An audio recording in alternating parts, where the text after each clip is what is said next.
9K 1076 television analyst. These were really popular back in the early 60s, all the way up to probably the 70s. I've never used one of these in any of my TV restores, but I thought it'd be handy to have one.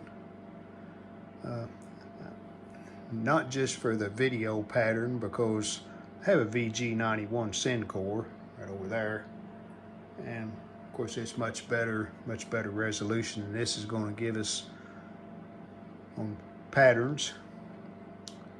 But the thing I like about this is the IF tuning frequency. This will go all the way down to 20 megahertz. It goes from 20 to 45. And in the early TVs, you did need something if you want to do IF alignment that would go down to the 20 megahertz range. So it's going to be good for that. And just the neat factor, this one seems to be in decent condition. I think that's duct tape residue on the front there. I think that'll come off probably without any issues. But the cabinet looks pretty good. Some rust on the handle ends, as they all did. But paint's still on the cabinet for the most part, and they're in pretty good shape. All right, so I've powered this on, and we have a dial lamp. We have a test indicator that's lighting up. This is to check flybacks and yokes. That's what that indicator is for. But it is lighting up, so we can probably assume that that circuit's working. Have the scope turned on. And I thought I would just show you some of the signals that you can inject with this device. If you're troubleshooting a TV and you think you have no horizontal drive, we've got a horizontal grid drive. Let's see what we get here.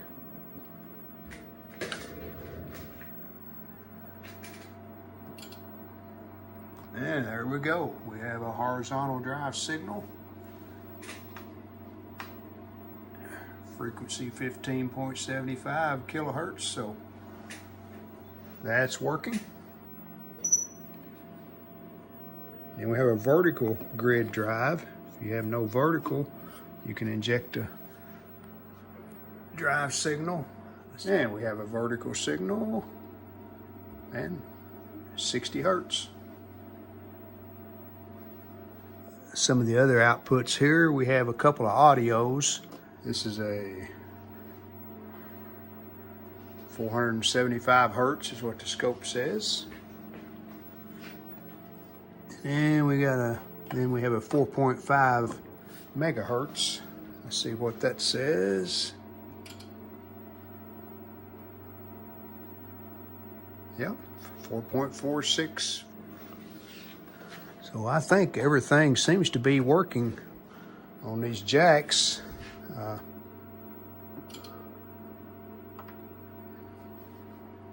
There's some color signal. And we have burst signal. This looks like that.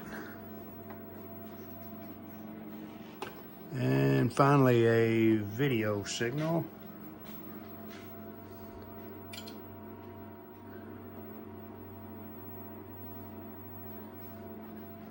I think, in reading the directions on this, I think this video signal is pretty much the same as this RF-IF jack here, as far as what you'll see on your TV, whether you're using color bars or the slides that you can put in front of the CRT. So everything seems to be working. Let's take a look inside and we'll show you what's in here.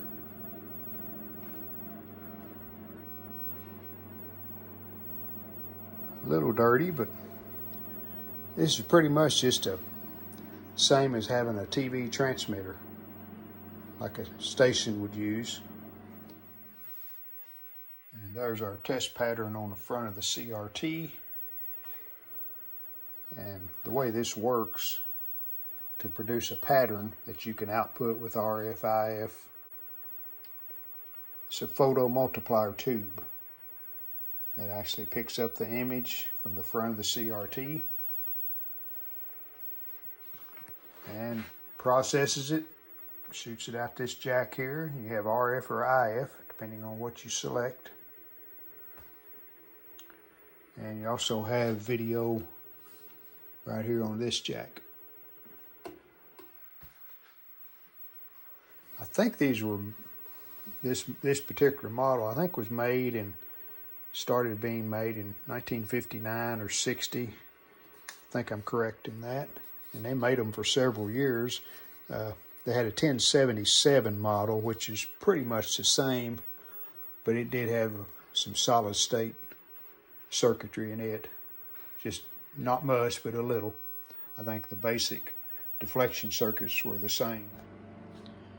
And B&K used a tube especially made for them on the picture tube. See, it's got the B&K label on it. It's a 5BKPV1. So you get one of these with a bad picture tube, you're pretty much going to have to buy another junker to get a tube out of, because these are not available. So let me get a TV over here and we'll hook it up and show you what it looks like. Alright, you have the little 10-inch GE locomotive, and we're coming out with RF. That is channel 4. Picture looks really good. I know the camera's not showing it as very good, but it is. It's a nice picture. This is an instruction manual. I'm sure this is a copy, but for some reason it's on pink paper. But anyway, we do have an instruction manual. And we have the slide kit. Let me open it up and I'll show you what's in it. Not only do we have the test pattern slide that you see in there, but we also have crosshatch.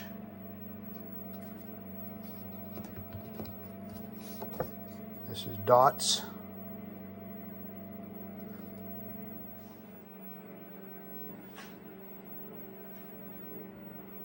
There's a crosshatch. There's the dots. And this is for the color bars. Of course, without a color TV hooked up, I can't show you that, but I'll show you what it looks like on the screen.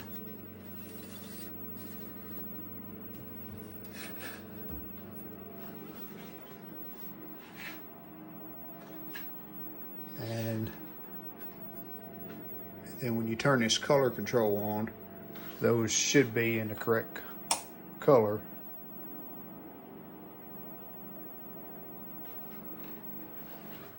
And then, I'm not quite sure what this is. This is a slide, but it's a different, it's bigger. I don't think it's made for the 1076 that we have here, but you can put it in front of it. And you do get a pattern. Along with the slides, we do have a parts list and a schematic. So, pretty neat. And I don't have a cable that hooks to the RF-IF connector. As you can see, I'm just using alligator clips and going into a connector piece of coax to the back of the TV.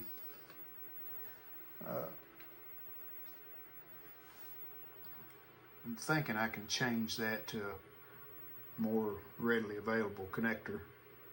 because that's what I call the old microphone, screw-on microphone connector, and they're hard to find. Other than that, I'm just going to clean it up. Try to get this duct tape residue off on the front. Just do a cleaning and change that connector probably and let it go with that. And here's a look at the instruction manual. There's, I don't know how many pages, 40, 50 pages maybe. Yeah, there's number 50. So, 52 pages. They have been punched to put in a binder on the edges there. So I got this white binder, it's empty, so I'm going to put those in that binder.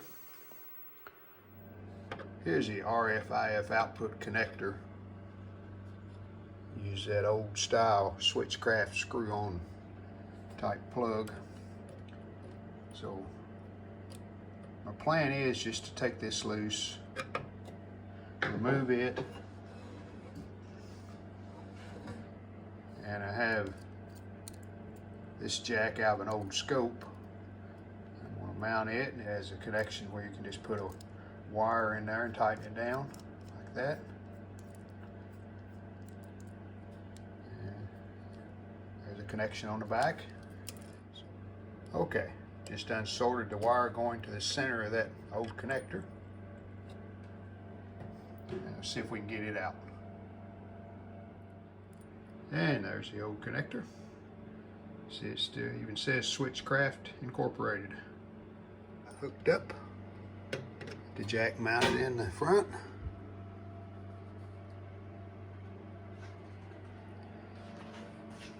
Let me put the bottom cover back on and then we'll see how it works. All right, we're on channel 4 on the B&K. Have it hooked up to this LG TV. And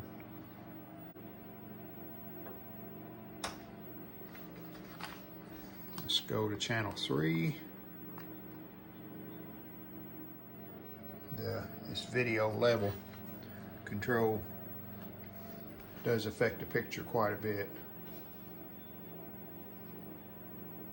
Let's put the test slide in and see what it looks like.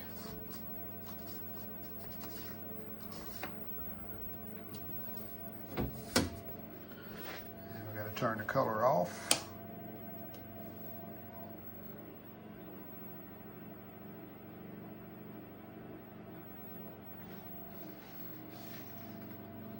All right, I think that connector will work just fine. You can see I just have a wire in the hole in the center of it. And tighten it down.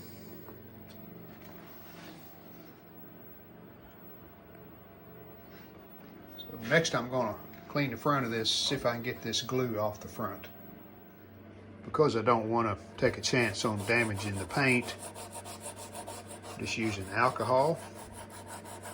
Toothbrush, and it takes a while, but just keep massaging it into that glue. It eventually will take it off.